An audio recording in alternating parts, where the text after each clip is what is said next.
Hello guys, in this session we will talk about test output folder. Okay, this test output folder is important to know before we go into the reporting part of TestNG. Okay, so test output folder is a directory which actually stores our test execution results and reports. So these will get automatically saved to that folder whenever we test any run. Okay, and some of the main files that we may require are like index.html file, in which we can see upon opening in a browser we see the summary of our pass and failed test cases over there. Okay, and also there is another file which is again a html file which can be used to email the report to some of the recipients who wish to see the execution results. Okay, and also we will be having testng results .xml file in a it is an xml file basically, right, which contains all the pass and fail information for that test run. Okay, so this is the default view of the folder structure which we will be seeing whenever we run the test. And if we look at this one, we are not seeing test output folder anywhere here in this structure, right? So let us see how to enable that folder and look at the different files within that folder.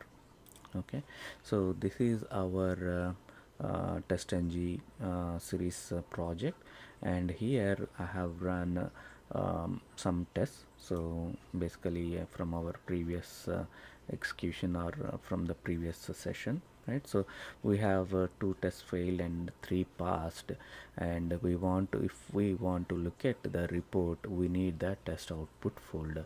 So usually whenever we don't see them, how to enable them is right clicking on them and reload from disk option. So what it will do is it will refresh the folder structure and displays if any of the folders newly get created upon our test execution completion.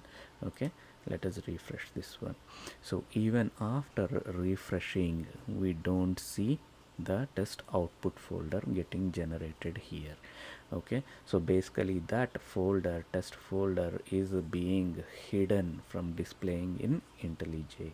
So during such issue, how to resolve this one and start seeing test output folder? Okay, for that we need to make a small change in our run configurations. And where do we see run configurations? Are here on the top, right? Here we have a play button and this is a debug button. So these two are coming from a configuration which can be edited. So in order to go to those run configurations, you see these three vertically dotted button.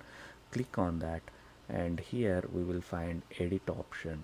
So select that edit, and these are some of the configurations we already have, and this is the configuration that is being executed whenever we are clicking run button.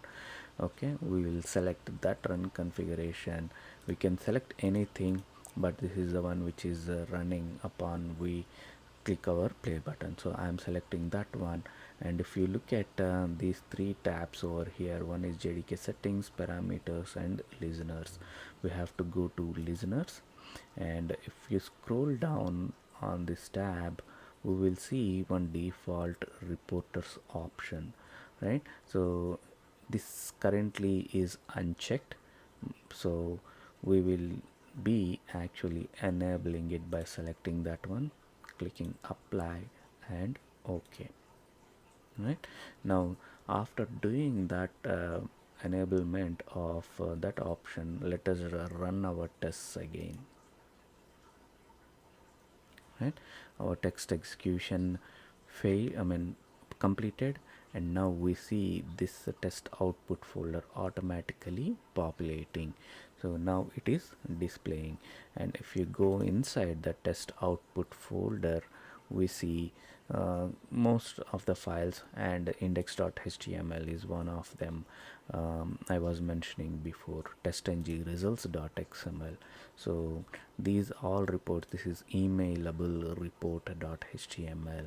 So all these additional reporting related files can be seen generated over here. Okay, so this is how, if we do not see test output folder in our project, so now we know where to go and which option to enable, so that this test output folder starts showing up in our folder structure. All right, that's it for this video. Thank you.